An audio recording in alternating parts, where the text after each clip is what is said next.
Sometimes one suddenly comes to a complete stop. As we rush through life, a sudden silence falls, and a voice begins to rise within us. Why am I here? Doesn't this life have a true purpose? Everyone asks this question at least once. Because the human soul seeks the truth that created it. And it's right here the Quran comes forth, not as a book, but an invitation. The Quran's most striking feature is its call to make you think. The Quran does not force anyone to believe without question. On the contrary, it always poses questions. Do you not observe the heavens? So have you ever considered how humanity was created? Have you ever noticed the order that exists on earth? My friend, these questions are actually ones a person poses to their own heart. The Quran dictates nothing to you. It simply says, look, see, think. Like Kava, son. The creation of human beings. The Quran describes how a human being develops gradually, stage by stage, within the mother's womb. When you first heard this, you might have asked yourself, how could this possibly be true? But then you observe that a human truly takes shape, progressing step by step. Everything happens with a certain order, a certain time, and a certain measure. That's not the whole point. The Quran knew this and science has now confirmed it, not this. The real issue is this. The Quran is already speaking the truth. People only come to realize it much later. Take the example of the mountains. The Quran describes mountains as pegs when it talks about them. When you first hear this, it sounds quite strange, but if you look at the structure beneath the soil, you realize that what you see from the outside is much larger underground. It's as if they are giant stabilizers hammered into the earth. This isn't something said to convince anyone.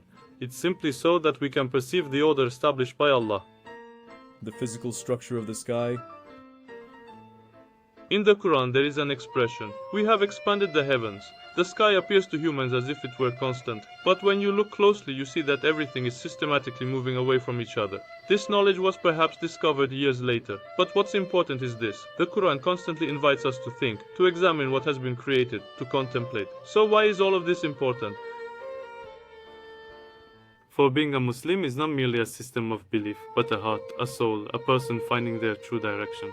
A person may seem strong on the outside, but storms can rage within their inner world.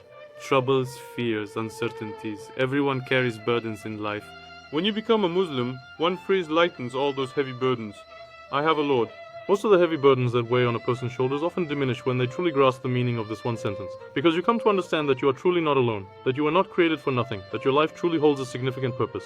The order of the universe, the creation of humanity, and the very flow of life. All of them, with one voice, proclaim, this world was not filled with mere coincidences. In the Quran it is stated, we created everything according to a precise measure. When you truly grasp this, you then perceive that the world is not a random place.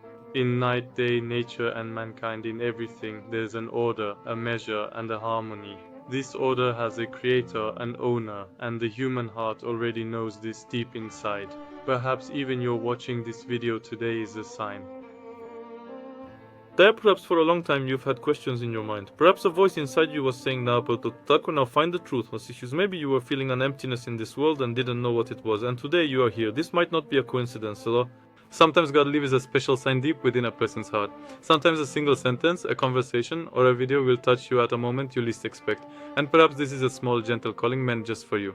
I have not forgotten you. You also come back to me. My final words in the closing statement.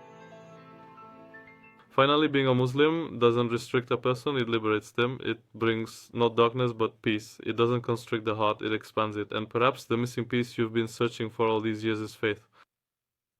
I don't know how many people this video will reach. I'm not entirely sure about that. I can't make any comments or anything like that, but if I had any slip of the tongue or made any mistakes, please forgive me. You are loved. It was my first video. Take care of yourselves.